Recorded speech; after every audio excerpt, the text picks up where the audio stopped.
Us as board of facilitators, like I said, there's a lot of experts in the audience, and we know who you are. So, and even if we don't, feel free to shout out some of your experiences. So to prime the pump, I came up with a couple things that I wanted to talk about, and we can add those onto them as we go forward. So anyway, environments. Best practice. So for environments, I mean to have not only a production environment, but also a development environment and a test environment. So what I usually do when I set up whenever I set up a site, I set up 3 sites at the same time. The production environment, that would have the domain, and then I usually set up 2 subdomains. When I call test, and I give that one to the customer. And I say, this is yours. I do training in that environment. They can do what-ifs. They feel comfortable that they're not going to mess anything up. And it works real good for them. And then the third environment I set up is usually called stage. And that's my test environment. I don't tell them it exists. And whenever I roll a change out, I put it into stage if I'm not feeling too good. Or if I'm pretty positive it's going to work, I just do the change. It's a simple change right into the live environment. So what do you guys think of that as a best practice, and do you do it yourself? And do you use the same database for stage and your production and for the question was, do I use the same database? No, it's 3 complete databases, 3 complete installs. Everything is copy. It's just a mirror copy. Just a mirror copy, right? So I because it's a long time to do an XP copy.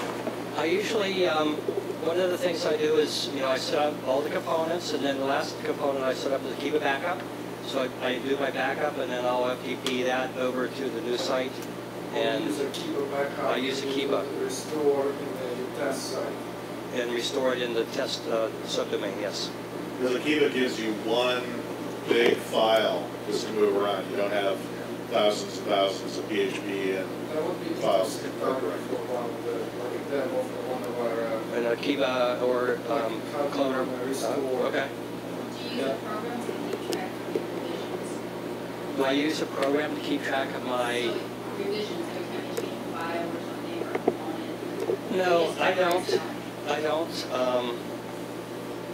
I mean, basically, the customer does their own thing, and then I don't do anything unless if they have a need, a fix or something like that. So it's basically my sandbox, their sandbox in production.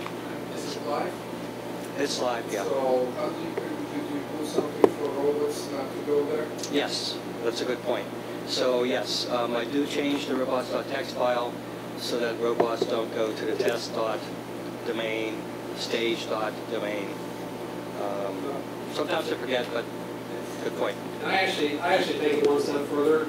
I actually put an htaccess password on the test sites so that robots can't, most robots and most things can't get in past it, because ultimately you don't want duplicated data sitting on the internet. You don't want somebody finding a development site while you're trying to mess with it. So you really don't want to have that So you put like going through. offsite and you have Yeah. offline. No, I don't have it offline. I leave it online because I don't want to have that get interfered with it. There's a way in cPanel where you can actually go in and password protect a directory, which is basically adding a password system to the htaccess for that directory.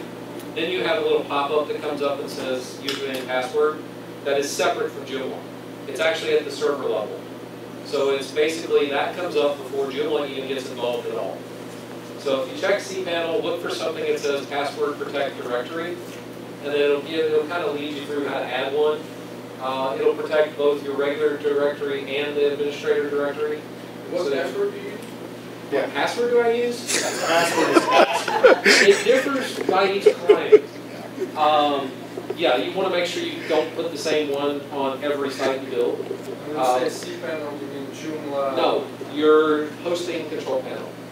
Whatever that may happen to be, if you run Plesk or something else, you'll have to figure out where it is in there. It's like an Apache file. It's Apache. It's basically an Apache password management system is what it is. It attaches into the Apache server. So if it's not on your control panel, you can do it with You can do it manually. htaccess. You can actually do it manually and generate the file manually on your local machine, upload it to your server, add a couple of lines of code to the htaccess, and it'll actually work. Now, if you're running on a Windows system, it's different. So it won't work the same way. You know, another thing I think that's particular to Joomla about environments is that lots and lots of developers actually develop in the live web server. And although you certainly can, Real developers do that, right? well, Yeah, it's yeah, not real so developers, you know, you Well, can define run. development. Well, Are you writing code or are you changing? I would say I'm talking about the more generic build out a Joomla site, less developing software and more just building out the site. And one of the reasons why I think a lot of Joomla implementers do that is because there can be Apache modules which might be required for certain plugins, or there might be PHP environment variables which are set in a certain way on the server, and by implementing in that environment, you run up against those issues head on and early on, and you can nip those in the bud before you try to implement on the live server, and then have to fix things. That being said, I've also found it effective when I've got like a huge pile of production work to do, and there's just lots of plugging and chugging to go through, and there's all these round trips back and forth from the server. Sometimes it's much faster to do that sort of stuff on localhost, and then use a Kiva backup to transfer everything en masse and finish up the site there. Just because it saves lots of time from having to have the HTTP request go around and the server responds to it. You mentioned local host, but at work we have like a really fast web server, and I found that it's actually faster. It can be faster. Yeah. And so, has anybody been able to tweak the performance of their local host? Buy a faster machine. I mean, I bought a. I mean, can you- If you're running a web server locally, Like if you're using either WAMP or MAMP or XAMP, you can do actually the same things on you can do the same things on your server with changing environment variables and everything else locally as you can on the server. well, I know that, but I mean, so, Put it on an SSD, get a fast processor, put a shitload of RAM in there, and then, that's. are there any, Basically build the server. What's that? How many gigs is it? I'd say 16 gigs is a shitload. Okay. That's a shitload. The basic premise is that the server variables exist locally as they do on the server, so you can tweak it just like you would on your server. What kind of stuff are you trying to speed up is the question. just the response time going from page to page? Oh, Well, next time I'm with bugs, right, for example, it works pretty well. What's that? On your local host, on your own computer, if you use XM, it works pretty well. Well, that's what I use, but it's still not as fast there is as, lag time. It's, Enough Windows home slice. I like the staging approach. Yeah. You have something? yeah. Yeah, if it's not performing as well on your local machine as it is on a server, it's got to be your local install. Probably not memory and requirements and such as that. It's probably some sort of software bottleneck, especially if it's a Windows machine, it's not a Linux machine, it's got a bunch of other things installed on there. Yeah, I mean, it's not bad, but it's not, And it should be. right? Well, I would hope it. Well, keep in mind, there's also server cache that we don't know about. There's actually caching in the server itself that's happening. And that's what I was trying to Yeah. find, some of those studies. It'll slow down. Yeah, And so, the page will be for overloading, maybe that's the problem you're having. But there's a lot of things hardware-wise. I just wondered if anybody had like a real easy, There will be some things hardware-wise on the server that you'll never be able to duplicate on the local machine, no matter how hard you try. You can set everything exactly the same variable-wise for the Apache and everything, and you'll probably still run into potentially issues with your hard disk is slower than it is on the server, and other things like that that will just never be able to be duplicated. and access to external websites too. I mean, if you just start having the links to Google or things like that on your local host, then it slows down. Sure. If you, I've tried to do it like turn off the Wi-Fi on the computer and see how, like, what's happening. And sometimes you don't even know because there are so many ties to something that's already outside of the internet. And shutting that off helps a lot. Okay. Well, and the local web servers do take a lot of the processor power on the computer anyway. I know one fix that a server hosting provider did to the server was they dedicated more SQL memory, and that speeded up the site a lot. And I don't know how to do that. But you can also cache your results at RAM. Right, so- Fast. You do that in a PHP file. Yeah. There's a global, PHP there's a controls. PHP any, and there's a MySQL any as well. Like my.conf, That's it. my.cnf. Yeah, Okay. That's where you can set up the RAM limit for the SQL server. Okay. correct. And that's probably under the Apache folder? No, that'll be under Probably MySQL. in the, it's probably in like your administrative users folder. Oh, it's a SQL thing, right? Yes. Your Okay. administrators that chooses to run it. All right, good. There's probably a file in there, or you can make a file called my.cnf. I think there's one that comes by default with MySQL, so it's, you'll find it. If you search for my.conf, you'll probably find it pretty easily. Yeah.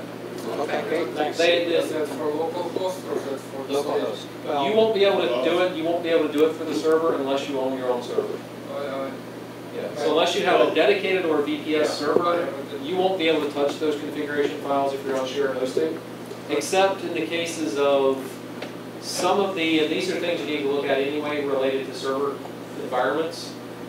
Check and see if you can edit the php.ini file even on a shared host, because there are things you want to turn off like display errors and registered globals and some stuff like that. You want to get those turned off. Something that wasn't talked about, GPC magic quotes is.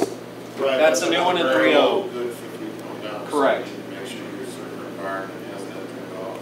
Correct. And one thing I think it's important to mention about like the environment and hosting as well is that I think the bulk of Joomla websites, or many Joomla websites, are deployed in quote-unquote managed hosting environments, where the company that you're hosting from is taking care of the server-level software, your instance of PHP, Apache, things like that. And so they're the ones ultimately responsible for kind of maintaining the server software. Is anybody here like maintaining their own server?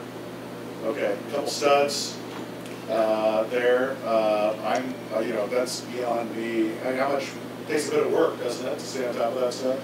Once you get it set up, Then it's Right. done, But like right now, I'm moving off of some cPanel servers. I host Media Temple. okay. And this break, they had a big problem with cPanel where your passwords may or may not have been compromised. And so now I'm taking everything out of cPanel and going like straight up. I am building the servers in Unix. Wow. And there will be none of that left. But it's a huge pain to get it all set up. Yeah, but what I've done, even for like virtual private servers these days, it seems like costs just keep coming down, down, and down. They give you a fully managed environment, they give you the control panels, ready to be logged into. Hopefully they're managed well enough that the security holes are plugged. I personally have never had any problems with it, but I think I've been lucky and I've gone with good hosts that have stayed on top of that stuff. So we just had an experience with a local provider with an VPS. Now that we look at it, it looks like we actually overloaded the server, but they wouldn't come out and say that. Well, that VPS is supposed to take care of that, right? Yes and no. But when you throw 50 sites on it, and potentially you've got a couple that are really using resources, they weren't as helpful in helping identify what was causing the problem. They were helpful in saying, oh, well, we checked this and this and this, and there were a dozen things that they checked and changed that out of the box were not there. So one of the things, if you go towards a VPS or even a managed server, one of the things you have to do is you got to talk to the people and say, look, I need this set up to be configured to run Joomla. I need to get the settings created to have the memory set properly for running Joomla. I need it to be with MySQL, with this, with that. If you're hosting more than one site, you definitely need to do that. Like we basically host for a lot of our clients, and we had about 40 we were transferring over, and it was not even close to being able to support it. And once we took off about 15 of them and moved them somewhere else, some of the bigger ones, everything just magically started working. Everything was flying, even as fast as I'll get out. But they were like, oh, well, let's look at this. I think I dealt with 8 different technicians. They each did 8 different things. But, you know, all in all, the support was great. But it's like, why didn't you guys do this at the beginning? Why do you recommend doing this? Don't you have a list? You know, but their whole thing was, we can't tell you it's overloaded because it may not be. It may not be one site that's overloaded. Database, you have to set up ahead of time. No, Keep Backup will. It'll download over, but you need a database. Well, you have to Well, you set up have a to set up database the to install database. into. A blank database. That has to be there and the blank subdomain. Other than that, you don't need anything else. Now, the issue with staging, and it's something that I've seen a million times and I still haven't got a good answer, once you're in production, staging kind of breaks down because it's difficult to go from staging to production because you're going to overwrite production when you do that. Oh, no, it's a sandbox for you to test. You never Correct. go from staging to production. Yeah. Well, what you can But- do. But you have to, but in your case, you're ultimately doing your testing and then you go install it on production. Usually, but Yeah. you'll, Well, you can also pull back production, right? Correct. You go in at midnight, you pull back production to stage, do your changes, back it up and push it forward again. Correct. And that way you're sure you're not losing. You know, you're sure you didn't miss any It all depends data. on the size of the client, how Sure. many people are really. Well, I mean, and if it's a client that's running stuff 24/7, and the size of the 365, change. and you know all the stuff that's going on, you need to be looking at bigger stuff anyway. If you're a standard website, Bills is going to work just fine. You take it down at 11 o'clock, you do your change, you put it back up at 12. You're going to be fine. You're not going to miss any data. We did, also radio station. WGM. WGN, right, we did an update to their website, we told them, it's gonna be down for 2 hours at midnight on Thursday, and most, no matter how big they are, they're fine with that, they understand. Yeah. The main thing is, after that 2 hours, it's better work. Yeah. That's for sure. But yeah, that's something you got to look at if you're going to use the staging idea. Is what are you doing with staging? You're putting it in. You're testing something. You're not necessarily going to copy staging directly out to production, unless it's the first time you've ever done it and you just build out the site. Once it's in production, you can use staging to test something before you actually install it live. So from that point forward, you're probably not going to copy staging back to production ever unless you do what Bill suggested. But you can do production to staging by taking the. Absolutely. Same way. Yes. Like keep a. Yep. Yep. And just, it will Like, you might want to do that override. periodically. Yeah, you may want to do that right before you're going to make another change. Make a copy of production, load it back to staging so you refresh staging. And then you can do your testing, do your changes, whatever you need to do, and then you just duplicate the changes in production because you know it works. Because you have exactly the same environment, all the variables are the same because it's on the same server. You have no differences.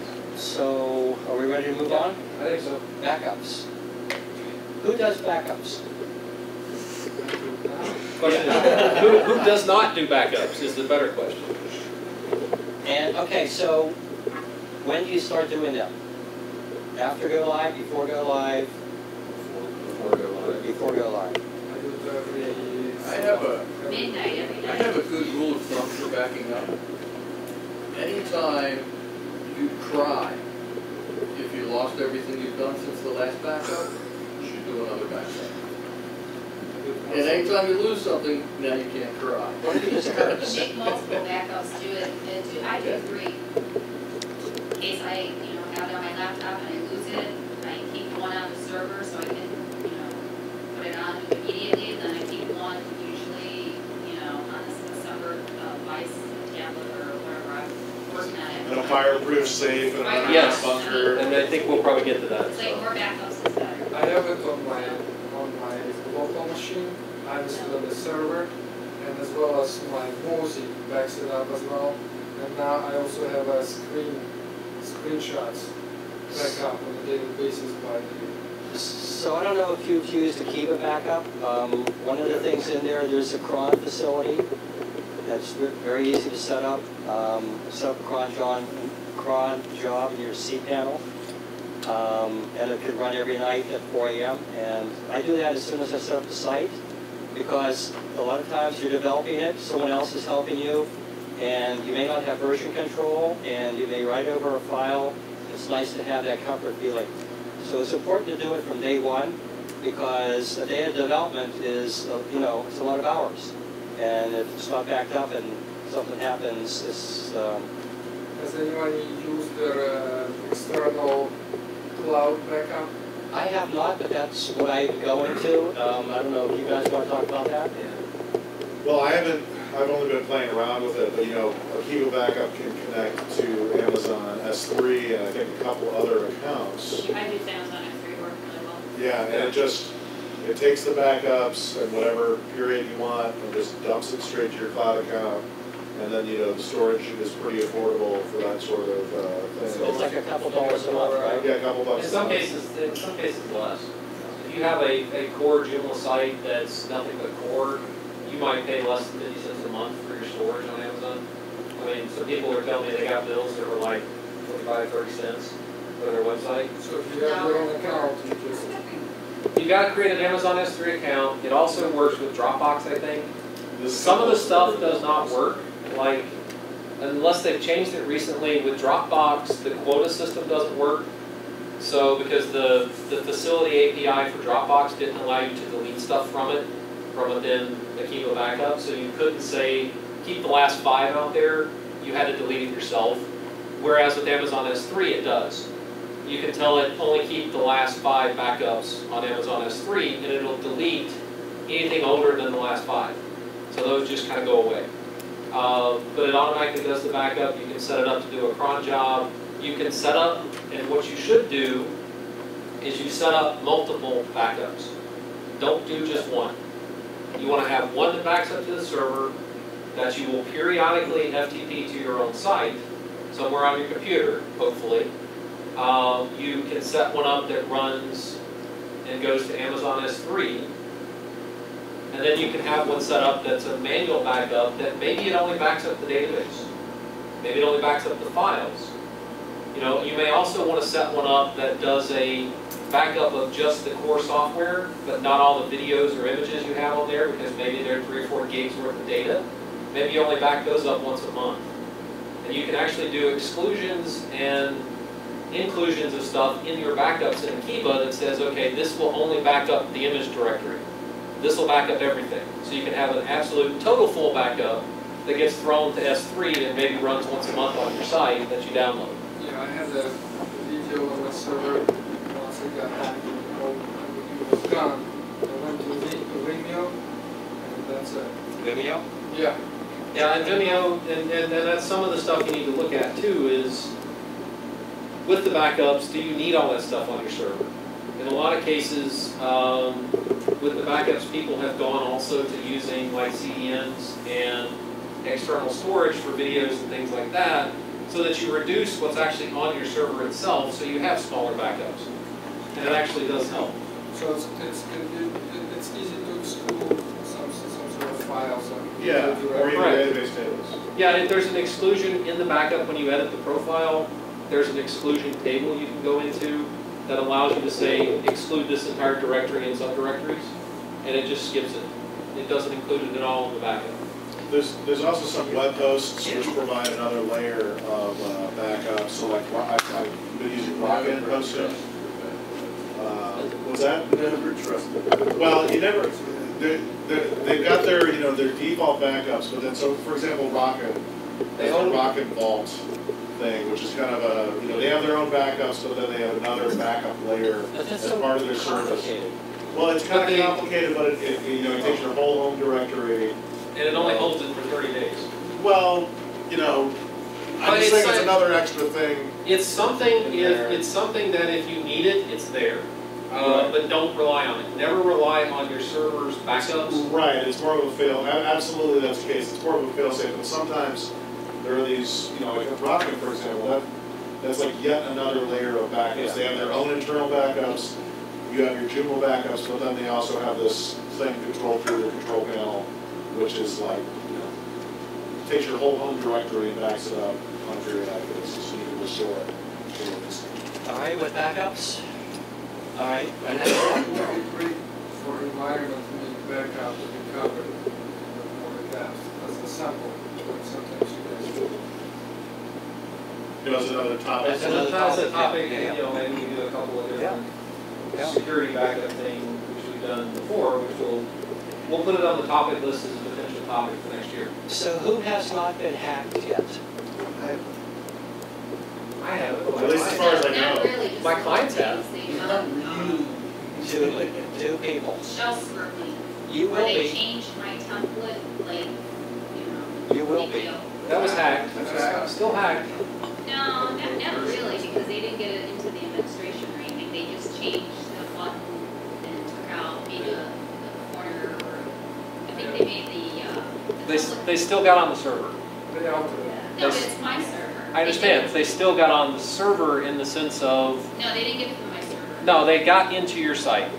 So they could be feeding something off that site just as easily as changing a picture. They could be feeding files off the site. No, it was cross-site shell scripting, and Okay. basically they put in one line that said change template. You know, it's like a long ULR, and it didn't really do anything except for take away a couple buttons. So imagine your customer says, take a look at my website, and you see the first screen up there. Yeah, I've never had that. Thank goodness. SPU hacker. And so there's this guy, he's from Syria, I believe, and that's his picture, I think he's in the middle. You go to Facebook, he actually has a Facebook page, and he publishes all the sites that he's hacked. He works on weekends. Huh? Was it Joomla 1.0 site? No, it was 1.5. Well, what a dummy. He must be really making it easy for the FBI to track him. Well, if it's serious. Yeah, if it's serious, it's not gonna matter. Yeah, you're not dodging. I got So I was wondering if anybody knew how to read where that. the IP what it address is. was It's in downtown fucking Cairo. nice. That Or doesn't help me history to do of it, anything right? about it. Yeah. Actually, that's part of their job interview. So what I did is, and I don't, you know, I had a couple other sites that I had problems with. I just changed it. I did the easy thing first. I changed configuration of PHP to 440. I see you shaking your head. Is that a wise thing to do? I mean, there's probably better things to do. That's what I wanted to find out. But I changed it to 440. And then underneath there are some of the things that the Joomla folks say that you should do. Directory root should be 750. PHP files should be 600 or 400 if you're truly paranoid. HTML and image files should be 644 or 444. Now, if you do some of this stuff, then Joomla's not going to be able They to. won't be able You to. had to go back and Like, change it. But I got this right out of the Joomla best Some things you can change, some things you can't. Your I hosting. haven't, the only thing I did was 440. So I have 644 and 755. Well, that's all the, of mine. yeah, that's the That's the standard. standard. It all depends on. Yeah, the big files are standard. Yeah. Some of the servers will freak out if you do anything instead of 644. So it depends how you have your permissions set up, whether they're owned by the group or by Right, the so server for group. example, on a host that I use, if I upload everything with an FTP backbase, everything, FTP belongs to the FTP user, the group is attached. Now the group needs write permissions for me to do a one-click update. Yep. But if I uploaded everything, then changed everything to be owned by Apache in the first place, then only the owner needs the permission and not the group, and you can be more restricted. Now, to get around that, I regularly use the Suhosen Apache module, or ask my host to install that, which wraps the PHP process in the user of the account. Right. Because that, that would drive me crazy to have to worry about these file ownership or issues. And this Suhosen, it's called Suhosen, S-U-H-O-S-I-N. It's an Apache module that I kind of look to be installed by default on all of my Joomla sites because it gets around this problem. And I think there's some security enhancements that it provides as well. And it's all about how your host provisions that server out in the first place. Whether it was me setting it up, I set all that for you. And if it wasn't done right, admin, we're going to get on it later, but I want to bring up now is Admin Tools has a neat tool that it'll change all the permissions on all your files for you. Yeah, Admin Tools. Admin Tools will keep it back up. And there are so many options over there. Yeah, it's, I'm afraid to touch. We'll get there. Not backup, but the admin tools. We'll get there. We'll talk about it. Now, there's also, on security, there's like some scanning services, like Secure Live, is one of them. Evgeny, we'll say he's using one on his site, that will regularly go out and scan all the files, all of the PHP files on the site, and look for anything that's not kosher, and send you an alert or prevent the exploit from happening. But they actually will do it for you. Yeah, in some cases, yeah, right, it will actually take care of putting it back to what it was before it changed. Yeah, there's a number of services that are like that. Security, Yeah. S-U-C-U-R. There's a couple of different services now that I think will do that sort of thing. Amazing. Yeah, and some of those, if you're really into the security needs and you're really looking into it, you should really find someone that knows it very well from both the Joomla and the server side to actually take a look at your server. There are some in the Joomla community that do it, that are for hire to do that for you, that are trustworthy. There you Got go, one right here, there. even our group here. So there are people out there that do it, even amongst this group. If you really are security conscious and you need it for some reason, if you're doing an e-commerce site, you should have checked every single one of these before you even turn the site live. You should have all this stuff in place. Even on a regular site, there are things you can do that you should have in place. Like the Akiba backup, the admin tools we're going to talk about. Those are two that I have gotten. Admin tools, not so much, but the other one definitely goes on every site I do. It's there all the time. Like Dennis said, it gets set up when staging starts. Yeah, except on Akiba, they have an instruction that says do not change the link where you need to push your backup, usually. But you didn't want to put a backup outside of your Correct. directory. Oh, yeah. So Yeah, you want, yes, the backups need to be stored outside of public HTML. Because otherwise, outside of public HTML, because otherwise they're accessible from the internet. If somebody guesses what the name of a JPA file is, they can download it. So then they have your site. Matter of fact, every day they try guessing. Uh-huh. yeah, You can that's see it in your logs. Oh, yeah. It's really funny. Yeah. If somebody knows you're running Akiba or they think you're running Akiba, they'll try to guess it. Well, another thing for security that Akiba admin can do is it can mask the /administrator URL.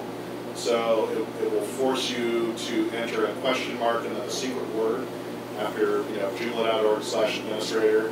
You have to put a question mark in your secret word in order to get to the login panel. If you don't put that in, it just bumps you right back to the home page. So it's like there's something called a fingerprinting attack where they try to determine what you're using. And one of the easiest ways to tell, oh, is this person running Joomla or not? Well, go /administrator. Hey, they're running Joomla. I wonder if their password is password. And then they can in that way. But if they can't even get to the admin login screen, that's another effective way to show. That's an Akiba admin. That's The admin tool. It's in the web application firewall area of Akiba. Yeah. There's also JSecure, I think it's called. At least in 1.5, JSecure was one that could do that for you as well. It would do that thing on the administrator without having admin tools. It was there prior to the admin tools coming out. So, but They don't keep the admin username. correct. You should change the admin user. In theory, you should actually you should either leave the one that's there as 42, which is now actually 62, now it's 42, and they've changed it in 3.0. I think it's actually random now. But either way, it's one of those where if you're going to keep it, set it to be a registered user, create a brand new administrator, and not keep that one. And definitely don't keep it named admin. You don't need to keep it admin anymore. In the 2.5 and the 3.0 install, you can actually choose the admin username now. And please use, the biggest thing about security, please use really good passwords. Keep in mind this is your What's a really good password? Password works. The name of your cat. 10 to 12 characters, numbers, special characters, if it's allowed, which it usually is. Yeah, it is. Some things are not, but some things are. Actually about 4 words. Yeah, yeah. Usually one somewhere between. If you look at some of the stuff that the password generators do. Now too. Mixed orgasm. Yeah. There's databases of common phrases so that the entropy of really long forward. Now we crack it well. Most often use common phrases. Yeah. That's So why you make up a phrase and you Well, I wouldn't make use it a it phrase, I would as just a put a random password, word. right, something like zippy-doo.a, I mean, that's. Well, and also adding any sort of punctuation dramatically Right, increases underscores, the hard. Yeah. numbers, letters, uppercase, lowercase. It's something you can remember, it's a good password. That's right. And if it's something that if you go into like PHPMyAdmin and use their password generator, they generate some absolutely funky passwords. Those are actually fairly good. Those are fairly good passwords to use. You'll never remember it to save your life. Yeah, I've been using a program called 1Password. I've got that. AgileBits. Yep. I don't know my passwords anymore. Yep. They're 32 character strings that are randomly generated, and I let that program work. What's it called? One password? One password, Agile bits. But if you don't remember your password. No, it works on. Gotta write it down it's somewhere. hacked. You gotta look it up. Like I Yeah. said, if you do a phrase and you do a phrase that nobody knows, it's only relative to you, and you do variations on that phrase, you can always remember if you ask for something. Yeah, So that's the way I do it. I don't write anything down.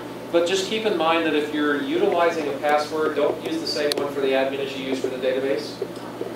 Keep those separate. Don't use the same passwords for your Joomla sites that you use for your bank. You know, don't use the same password everywhere is the general rule. If you've got one, don't use it on every site you actually need a password for. You want to either use, like you said, variations or something that would let you remember what it's for, but it wouldn't give away the whole password. You still have to think about what it actually is. You're also at the mercy of the weakest password on your system. So if you've got hundreds of registered users, their passwords as well. Well, hopefully they would be sandboxed and the registered users. Yeah, so if they're registered at least, hopefully they're not being able to do an exploit that allows them to get administrative passwords. Although there have Probably been, not, it's low security, but you know, But if you watch correct. the updates lately, it's bug fixed, privilege elevation. Yeah, I've seen a few of those, yeah, which is not a good thing. But yeah, do we have any more questions on security? Yeah, in my case, through malware on your system, your workstation. on my workstation, somebody either got access to my FTP account, or if I provided an FTP account to one of the developers, it could be on their system. Correct. Got into my, Yep. my environment. The easiest way for someone to hack your site is to have stolen the password off your computer. And more than not, you'll find out that somebody has malware on their system that has stolen passwords that they just happen to find either the FTP password or something else that allow them to get on the site. The ones where you get the iframes being stuck in at the end of every PHP file, most often than not, those are put in because somebody stole an FTP password. Then they can run a script and go up there and find every PHP file on the site and shove this one line of code in at the end of it, append it to the end, and it's done. And then it's on your site. You don't know it until somebody, one of your customers or clients or something, calls you up and says, your computer, your website is reporting that you have a virus on your website. Did you know that? Yeah, that's why. Yeah. Is there a way to know that before anybody sees Yeah. it? No scanning service. But because they Yeah. will scan it, Use you intrusion can, detection yeah, programs you on can your scan it server every and hour. have server. Google doesn't scan Snort your site. speed. Yeah. What's that cost? Mine is like $190 for 5 sites. A Annually. year. And is that run on Joomla or is it run on the server? It's on the server. Okay. And that's what she was mentioning, there's a, Is that a year? A year, yeah. yeah. So if you have it, if you're on shared hosting, a lot of this stuff, you're out of luck. With the exception of like JSecure Live, if you buy the product that runs on the Joomla site or you use admin tools, that's about all you can get on a shared site. Because some of the stuff we're talking about is only if you control the server physically, or you control what happens on the server. If you're running shared hosting, most of this stuff is not going to be available to you because you just don't have that kind of access to the server. Because I have on my FTP, I have, like only FTP IP addresses that I have. And you should be using SFTP anyway. You should use FTP, I looked at like you said, SF. for FTP or when you look at it for malware attack, it doesn't matter. Once your password is stolen, Well, what's your password if your local workstation is compromised and all that stuff? Yeah, most things are, SFTP won't even necessarily help them. that's right. So, but if you're going to use FTP and you have the option of being able to use SFTP, you should. Regular FTP will pass your password over the network in clear text. Correct. You know, so if somebody's listening in, or there's a man in the middle attack, they can Other just send that security questions? Yeah, one question. When I go to my configurations application file, my admin password is secure and I don't see it. But you can see the database passwords Correct. and stuff like that. So is there a way to avoid that? No way to get encryption with it, but they just haven't, it just adds too much complexity. There's a way to put config.php outside of the Yeah. public But part of the idea is to move everything except for index.php out of the web directory. So that in the future, all of those files will be in a different directory totally away from my Haven't heard that one yet. Yeah. But, Because that's the plan for the platform, because that's how KPHP works. okay. You just have one file that's exposed to the web directory and everything sits on Oh, okay. So it's kind of like having an application server and a web server, and the application server is not internet accessible. Yeah. Okay. Interesting idea. All right. Other stuff. Menu item aliases. This is one that I think I want to try. you go right ahead, but it's one of those where most people don't know because they haven't figured out what it is yet. And it's one of those that's like once you see it, it's like, ah, get Yes. that moment. This is, unless you want to. Okay. So, you know, one of the trickier aspects in terms of working with Joomla is like working with menus and understanding that so much of the layout and often appearance of the resulting page is tied to the menu item that goes with it. But also, menu items can have implications structurally on the site. For example, breadcrumbs in the breadcrumbs module will display according to whatever level of the hierarchy you are in for that particular menu item.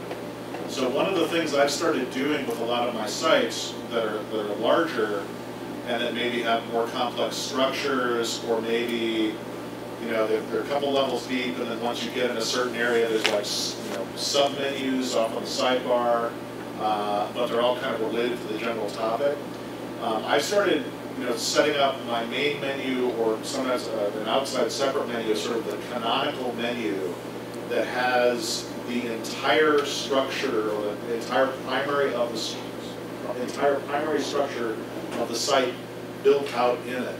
So, you know, that main menu will go down 4 or 5 different levels and maintain sort of the taxonomy hierarchy that I want the site to have.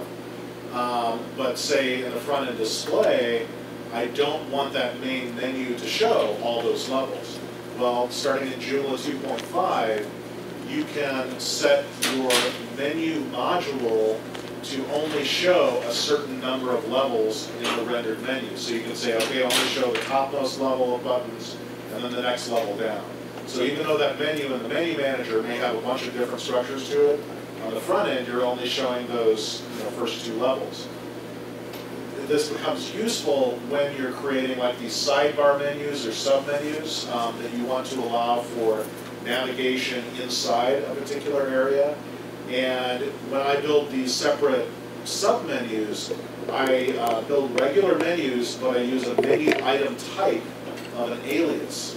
And so those sidebar menus, or those, you know, internal menus, and the menu items inside them are actually aliases to the menu item in the master hierarchy, even if that menu item happens to be like at a deeper level of the hierarchy than is displayed on the front end of the website.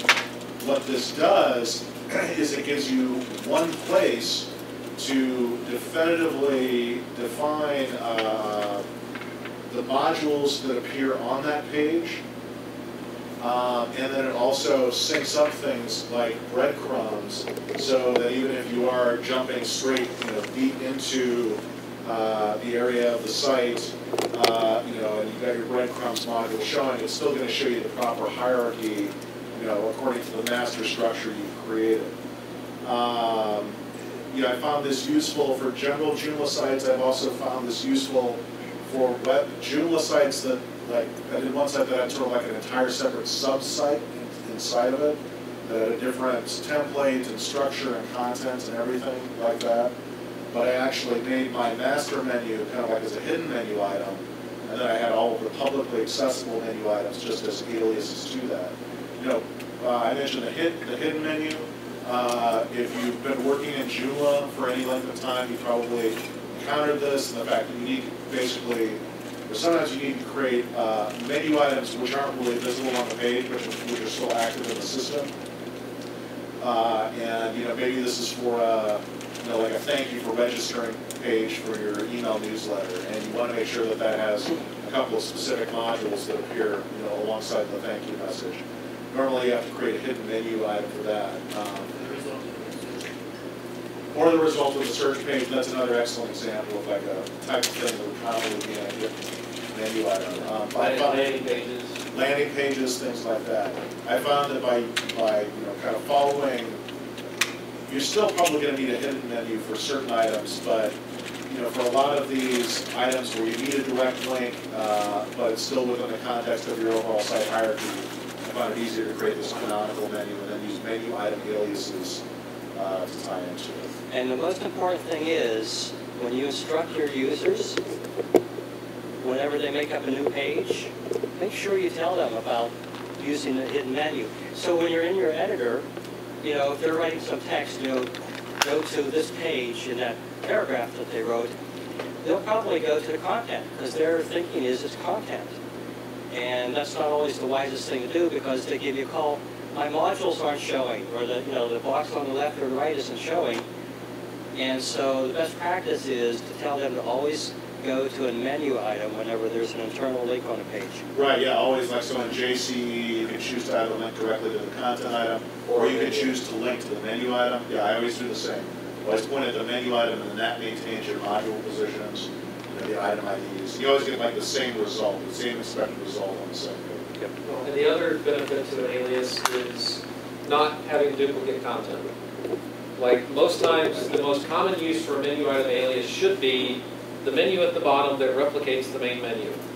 Or you've got that one at the bottom that has some items from the main menu. You don't want to repeat them, because if you repeat them at the bottom, now you have two different pointers at the same exact content. When Google comes through, or any of the web engines come through and search that, they see, oh wait, I found this content. Oh, I found it here too, so this is duplicated. And it doesn't like that. But if you use a menu item alias for your thing at the bottom, you can say this item goes to this menu item, so therefore when Google does this link, it says, oh wait, this is a pointer to here. Huh? URL would be the same. Correct. URL would be the same, but There's two different menu items. You'll have different URLs. potentially different. Yeah. The only reason you don't have different URLs if you're using a product like SH404 or Audio Joomla CF or something like that, because some of those, they don't consider the menu item ID to make a URL unique. So they will say that these two menu items are the same item, whether you do or not. But you can't rely on that. So that's why you have to look at it and plan ahead to say, okay, will this potentially produce unique duplicated content? If it does, then I've got to consider using an alias or using a product to take care of that for me. So real quick, unless if there's something else on menu item aliases.